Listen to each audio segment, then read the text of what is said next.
በዱባይ ቤቶችን የሚገነቡ ባለሀብቶችና አርቲስቶች 10 የኢትዮጵያ ባለሀብቶች። በሰማይ ጠቀስ ህንፃዎች የተንቆጠቆጠችው የባህረ ሰላጤዋ ዱባይ ባለፉት ዓመታት ያሳየችውን ፈጣን እድገት በቃኝ ያለች አትመስልም። አሁንም እንደ አዲስ ግዙፍ ህንፃዎችን በመገንባት ተወጥራለች። የኢትዮጵያ አርቲስቶችና ባለሀብቶች ባለስልጣናት ደግሞ በዱባይ ህንፃዎችን በመገንባት ቤቶችን በመግዛት ከጀመሩ ቆየት ብለዋል። ከ100 በላይ ኢትዮጵያውያን በዱባይ ቤት እንደገዙም ለማወቅ ተችሏል። ኢትዮጵያውያን በዱባይ ቤት በመግዛት ከአፍሪካ 3ኛ ደረጃ እንደያዙም ለማወቅ ተችሏል። በኢትዮጵያ ውስጥ ባለፉት 6 ዓመታት ውስጥ ጦርነት፣ ግጭት፣ መፈናቀል፣ ቤት ፈረሳ የመሳሰሉት ነገሮች ተፈጽመዋል። በኢትዮጵያ ሰላም ያጡ ባለሀብቶች፣ ፖለቲከኞችና አርቲስቶች ታዲያ ወደ ዱባይ በማቅናት ቤት በመግዛት ላይ ተጠምደዋል። የሚገርመው ነገር ፖለቲከኞች፣ ጀነራሎች ሳይቀሩ ወደ ዱባይ በማቅናት ቤት መስራታቸውና መግዛታቸው ነው። ዛሬም የኢትዮጵያ ባለሀብቶች፣ ፖለቲከኞችና ጀነራሎች እንዲሁም አርቲስቶች ለምን ዱባይን መረጧት? ሚስጥሩ ምንድነው? የሚለውን ጉዳይ እንመለከታለን። አብራችሁን ቆዩ።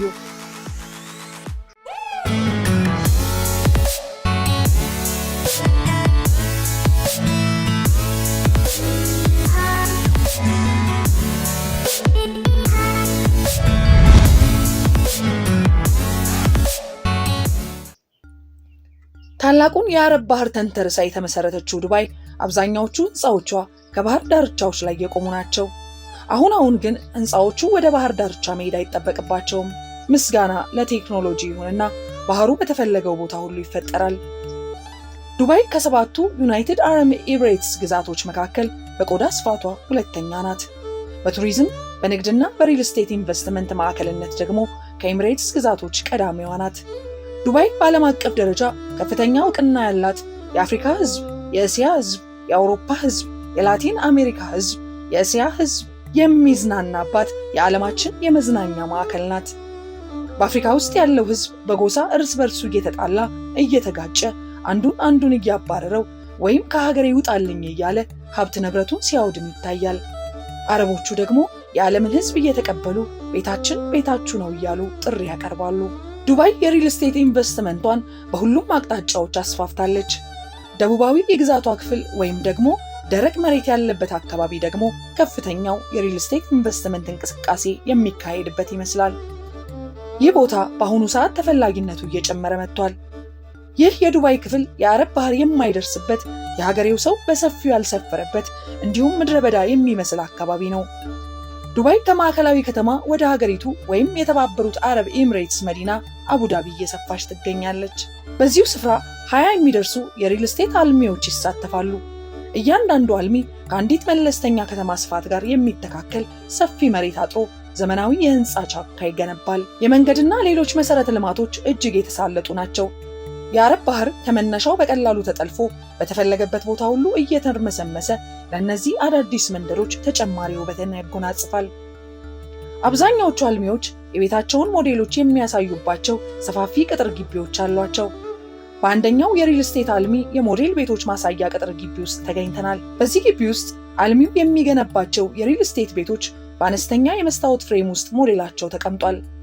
በጊዜያዊነት የተሰሩ የሚመስሉ ግን ውስጣቸው እጅግ ዘመናዊ በሆኑ ቁሶች የተገነቡ ቤቶችም በዚህ ግቢ ውስጥ ይገኛሉ። ከአንዳንዶቹ ዘመናዊ የሪል ስቴት ቤቶች ጋር ለማስረከብ ያዘጋጇቸው ቅንጡ ተሽከርካሪዎችም እዚህ ግቢ ውስጥ እንደ ተጨማሪ የገበያ መሳቢያነት በማሰብ አስቀምጠዋቸዋል። በግቢ ውስጥ የኢትዮጵያን ጨምሮ የተለያዩ ሀገራት ሰንደቅ ዓላማዎች ከፍ ብለው ተሰቅለው ይታያሉ። እነዚህ ማበረታቻዎች ደግሞ በተለይ የውጭ ምንዛሬ በቀላሉ ከማይገኝባቸው እንደ ኢትዮጵያ ካሉ ሀገራት የሚመጡ ባለሀብቶችን ልዩ ትኩረት ይሰጡታል። ቢቢሲ ዱባይ ውስጥ በቅርብ ጊዜ ቤት የገዙ ኢትዮጵያውያንን ለማግኘት ቢሞክርም ባልተጠቀሱት ምክንያቶች ፈቃደኛ ሳይሆኑ ቀርተዋል። ነገር ግን የሪል ስቴት አሻሻጮች እንደሚሉት ቀላል የማይባል ቁጥር ያላቸው በኢትዮጵያ በአሜሪካና በአውሮፓ የሚኖሩ ኢትዮጵያውያን ቤቶችን የገዙ ሲሆን ለመግዛትም በሂደት ላይ የሚገኙ እንዳሉ ቢቢሲ ተረድቷል። ኢትዮጵያውያንን ጨምሮ ከመላው ዓለም የተሰባሰቡ የሪል ስቴት አሻሻጮች እዚህ ቅጥር ግቢ ውስጥ ይርመሰመሳሉ። የሪል ስቴት አሻሻጮች እነዚህን ሞዴል ቤቶች እና የሚገኙባቸውን አካባቢዎች ለገዢዎች ሲያስረዱ ደንቀፍ ሳይሉ በሚገርም ፍሰት በሚያማልል ሁኔታ ነው። በብዙ ቋንቋዎች እየተግባቡ ቁጥራቸው ቀላል የማይባሉ የዓለም ቤት ፈላጊዎች በአንድ ቦታ ላይ ይስተናገዳሉ።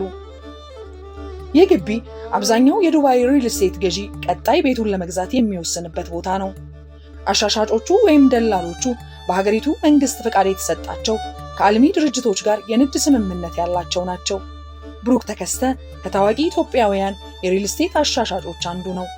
ብሩክ 10 ሰራተኞችን በስሩ በመቅጠር ብሩክ ሪል ስቴት የሚል ድርጅት አቋቁሞ ከ1 ዓመት በላይ በዚህ ስራ ላይ ቆይቷል። በዋናነት ለኢትዮጵያውያንና ለሌሎች ዓለም አቀፍ ገዢዎች ቤቶችን ያሻሽጣል። በስራ ቆይታውም ከ100 ለሚልቁ ኢትዮጵያውያን በዱባይ ቤት ማሻሻጡን ይናገራል። እንደ ብሩክ ገለጻ ሰዎች በዱባይ ቤት የሚገዙባቸው ምክንያቶች የተለያዩ ናቸው። የሰላምና የጸጥታ ሁኔታ ዋነኛው ምክንያታቸው ነው የሚለው ብሩክ፣ በሌላ በኩል ብዙ ቁጥር ያላቸው ኢትዮጵያውያን ለኢንቨስትመንት አማራጭነት ቤቶችን ይገዛሉ ይላል።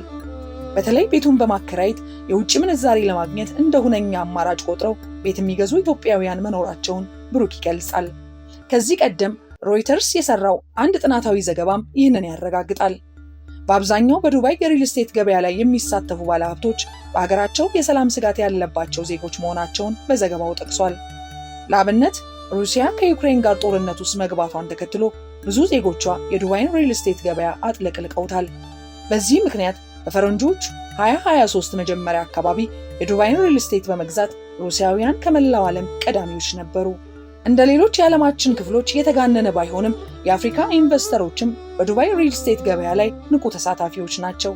ኢትዮጵያዊው አህመድ ዝናብ ላለፉት 3 ዓመታት በዱባይ የሪል ስቴት ገበያ በአሻሻጭነት ቆይቷል። አህመድ ኢትዮጵያውያንን ጨምሮ ከመላው ዓለም የሚመጡ ቤት ፈላጊዎችን ከሻጮች ጋር ያገናኛል። እስካሁን ከ100 በላይ ኢትዮጵያውያን ራምዚ ብሎ ባቋቋመው ድርጅት በኩል ቤት መግዛታቸውንም ይናገራል። በባህረ ሰላጤዋ ባለጸጋ ሀገር ያሉ አመቺ ሁኔታዎችን በመጠቀም በርካታ ኢትዮጵያውያን ቤቶችን ዱባይ ውስጥ ይገዛሉ። እንደ አህመድ ገለጻ ከሆነ በዱባይ ኢትዮጵያውያን ሪል ስቴት ቤት ገዢዎች በአፍሪካ ሀገሮች ጋር ሲነጻጸሩ በ3ኛ ደረጃ ላይ ይቀመጣሉ። እነዚህ ኢትዮጵያውያን ብዙዎቹ ቤት የሚገዙት ለመኖሪያ አይደለም፣ በአንጻሩ የገዙትን ቤት በማከራየት ገንዘብ ለማግኘት ነው ይላል አህመድ። ደንበኞቹም በአብዛኛዎቹ ከአውሮፓና ከአሜሪካ የሚመጡ ናቸው። ሌላኛው የኢትዮጵያ ሪል ስቴት አሻሻጭ ደግሞ ዳግማዊ ኤፍሬም እንደሚለው የሀገሪቱ የተባበሩት አረብ ኤሚሬትስ መንግስት የሚሰጠው ማበረታቻና የሪል ስቴት አልሚዎች በተራዘመ ክፍያ ቤቶችን ያለ ወለድ መሸጣቸው የዱባይ ሪል ስቴትን ተመራጭ ያደረጉ ምክንያቶች ናቸው። በዚህም ገዢዎች ከመላው ዓለም ወደ ዱባይ ይጎርፋሉ። ዱባይ ላይ የሪል ስቴት ቤት ከሚገዙ ባለሀብቶች መካከል 85% የሚሆኑት የሌላ ሀገር ዜጎች ናቸው የሚለው ዳግማዊ የኪራይና የቤት ሽያጭ ዋጋ በየዕለቱ ስለሚጨምር ባለሀብቶች እንደ አዋጭ ኢንቨስትመንት ቆጥረውት ይሳተፋሉ ይላል። ሰዎች ዱባይ ላይ ቤት በመግዛታቸው የሚያገኟቸው ሌሎች ማበረታቻዎች ተጨማሪ የኢንቨስትመንት መሳቢያ መንገዶች ናቸው። ዱባይ ላይ ቤት የገዛ ባለሀብት በአገሪቱ ተጨማሪ ቢዝነስ ለመጀመር የባንክ ሂሳቦችን በመክፈት የውጭ ምንዛሪ ለማጠራቀምና ቋሚ የመኖሪያ ፈቃድ ለማግኘት የሚያስችሉ ማበረታቻዎችን ያገኛል። እነዚህ ማበረታቻዎች ደግሞ በተለይ የውጭ ምንዛሪ በቀላሉ ከማይገኝባቸው እንደ ኢትዮጵያ ያሉ ሀገራት የሚመጡ ባለሀብቶች ልዩ ትኩረት ይሰጡታል። ቢቢሲ ዱባይ ውስጥ በቅርብ ጊዜ ቤት የገዙ ኢትዮጵያውያንን በማግኘት ለማናገር ቢሞክርም ባልጠቀሱት ምክንያት ፈቃደኛ ሳይሆኑ ቀርተዋል። ነገር ግን የሪል ስቴት አሻሻጮች እንደሚሉት ቀላል የማይባል ቁጥር ያላቸው በኢትዮጵያና በአሜሪካ በአውሮፓ የሚኖሩ ኢትዮጵያውያን ቤቶችን የገዙ ሲሆን ለመግዛትም በሂደት ላይ የሚገኙ እንዳሉ ቢቢሲ ተረድቷል። የተባበሩት አረብ ኤሚሬትስ መንግስት የዘረጋው የተሳለጠና ያጠረ የቢሮክራሲ ስርዓትም ለሪል ስቴት ኢንቨስትመንቱ መፋጠን አስተዋጽኦ እንዳለው ብሩክ ይናገራል። ሰዎች ጊዜያቸውንና ገንዘባቸውን ሳያባክኑ ባሉበት ቦታ ሆነው ሁሉንም ሂደት በመጨረስ በአጠረ ጊዜ ቤታቸውን መረከብ የሚችሉበትን መንገድ መንግስት ዘርግቷል። ይህም መዋለ ንዋይ አፍሳሾች ሳይሰላቹና በጊዜ ሂደት ሀሳባቸውን ሳይቀይሩ ቤት በመግዛት ውሳኔያቸው ላይ እንዲጽኑ ያደርጋል። ዱባይ ለናጠጡ ከበርቴዎች ቅንጡ መኖሪያ ቤቶችን በማቅረብ ከዓለም ቀዳሚ እየሆነች ነው። ጁሜራህ ተብሎ በሚጠራው የዱባይ አካባቢ በሰው ሰራሽ ሐይቅ ላይ በዘንባባ ቅርጽ የሚገነቡት ትላልቅ የሪል ስቴት መንደሮች በዋጋቸው ዓለም ላይ ተወዳዳሪ የሌላቸው ቅንጡ ቤቶች ሆነዋል። ጁሜራህን ጨምሮ ዱባይ የምታቀርባቸው ቅንጡ ቤቶች ባለፈው ዓመት $10 ሚሊዮን እና ከዚያ በላይ በመሸጥ ዱባይን ከቀሪው ዓለም ጋር ቀዳሚ አድርገውታል። በባለፈው ዓመት ሽያጭ በዱባይ 431 ቤቶች እያንዳንዳቸው $10 ሚሊዮን ወይም ከ560 ሚሊዮን ብር በላይ እንዲሁም ከዛ በላይ በሆነ ዋጋ ተሽጠዋል። በዚህ ዋጋ ይህን ያህል ቤቶች በመሸጥ ዱባይን የሚተካከል አልተገኘም። በዚሁ ጁሜራ ተብሎ በሚጠራው ሰው ሰራሽ ደሴት ላይ ቅንጡ ቪላዎች ባለፈው መጋቢት ወር በ76 እና በ82 ሚሊዮን የአሜሪካ ዶላር መሸጣቸውን የዘ ኢኮኖሚስት ዘገባ አስነብቦናል። በቅርቡ ደግሞ ተመሳሳይ ስፍራ 114 ሚሊዮን ዶላር ወይም ከ6 ቢሊዮን ብር በላይ የተሸጠ ቪላ ሪል ስቴት ተዋናያንን አጃኢብ አሰኝቷል።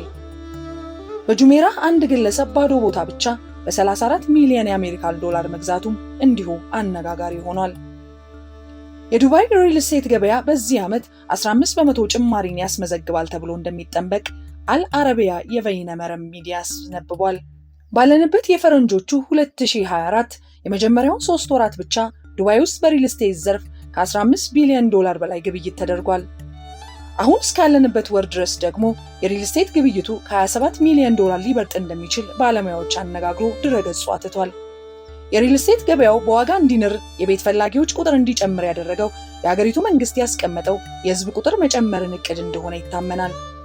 የተባበሩት አረብ ኤሚሬትስ መንግስት ከ2040 የዱባይን የህዝብ ቁጥር በ2022 ከነበረበት 3.7 ሚሊዮን ወደ 7.8 ሚሊዮን ከፍ ለማድረግ ግቡን አስቀምጧል።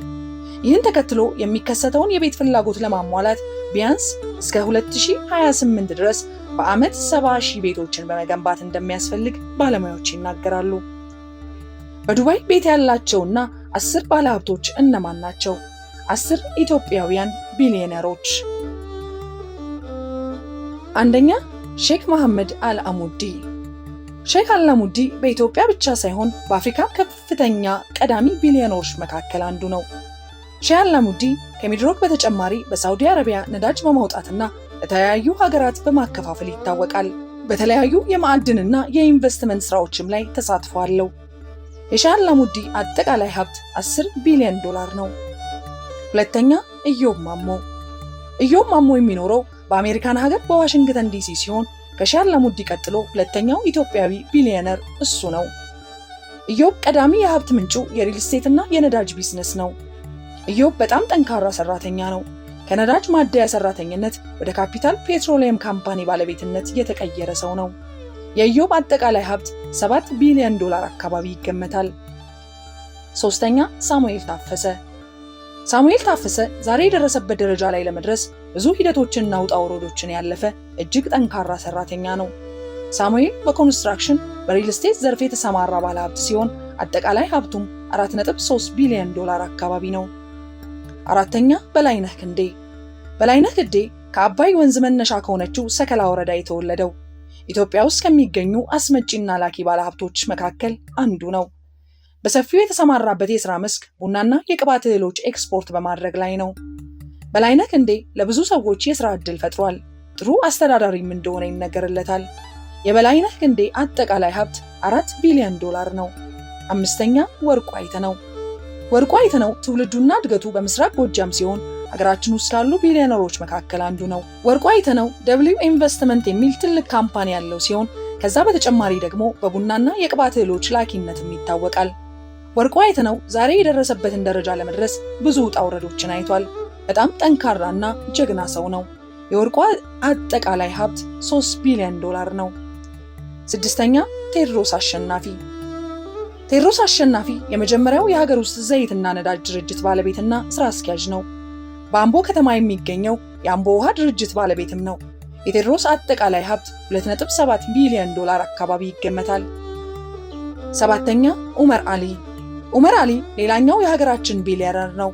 ዑመር ወደ ንግዱ የገባው በደርግ ዘመን ሲሆን በ5,000 ብር ካፒታል ነበር ንግዱን የጀመረው። ዑመር በስፋት የተሰማራበት መስክ የፕላስቲክ ማምረቻ ፋብሪካ ዘርፍና አስመጪና ላኪነት ነው። ከዛ በተጨማሪ የቡና አምላኪ ነው። የዑመር አጠቃላይ ሀብት 2 ቢሊዮን ዶላር አካባቢ ይገመታል። ስምንተኛ፣ ሱሆራ እስማኤል። ሱሆራ እስማኤል ኢትዮጵያ ውስጥ በዓመት ለመንግስት በሚሊዮኖች ግብር ከሚከፍሉ ህጋዊ የጫት ላኪዎች መካከል አንዷ ናት። ከጅጅጋ ከተማ የጫት ንግድ ተነስታ ለውጭ ገበያ ለማቅረብ የቻለችው ይህቺ ሴት ኢትዮጵያ ውስጥ ከሚገኙ ቢሊዮነሮች መካከል አንዷ ናት። ሱሆራ በቀን 50,000 እስከ 60,000 ኪሎ ግራም የሚሆን ጫት ለውጭ ገበያ ታቀርባለች። የሱሆራ አጠቃላይ ሀብት 1.5 ቢሊዮን ዶላር አካባቢ ነው። ዘጠነኛ፣ አኪኮ ስዩም። አኪኮ የታዋቂው የኮንስትራክሽን ካምፓኒ ባለቤት የስዩም አምባዬ ልጅ ናት። አኪኮ ኦርካይድ ቢዝነስ ግሩፕ የሚባል ትልቅ ድርጅት አላት። ኦርካይድ በሀገራችን ትልልቅ ፕሮጀክቶች ላይ የተሳተፈ ግዙፍ ድርጅት ነው። አኪኮ አጠቃላይ ሀብቷ $1 ቢሊዮን ነው። 10ኛ ትልቅ ሰው ገዳሙ። ትልቅ ሰው ኢትዮጵያ ውስጥ ካሉ ቢሊዮነሮች መካከል አንዷ ናት። ለበርካታ ዜጎችም የሥራ ዕድል መፍጠር የቻለች ሰው ናት። ትልቅ ሰው በስፋት የተሰማራችው በሆቴል ኢንቨስትመንት ላይ ሲሆን ኢትዮጵያ ውስጥ ያሉ የራዲሰን ሆቴሎች ባለቤት ናት። የትልቅ ሰው አጠቃላይ ሀብት $1 ቢሊዮን ነው። ለጥናት አድራጊዎች መረጃ መስጠት ያልፈለጉ ነገር ግን የሀብት መጠናቸው ከ2 እስከ 5 ያሉትንም ጭምር ሊመረጡ የሚችሉ ቱጃሮች እንዳሉም ይታመናል።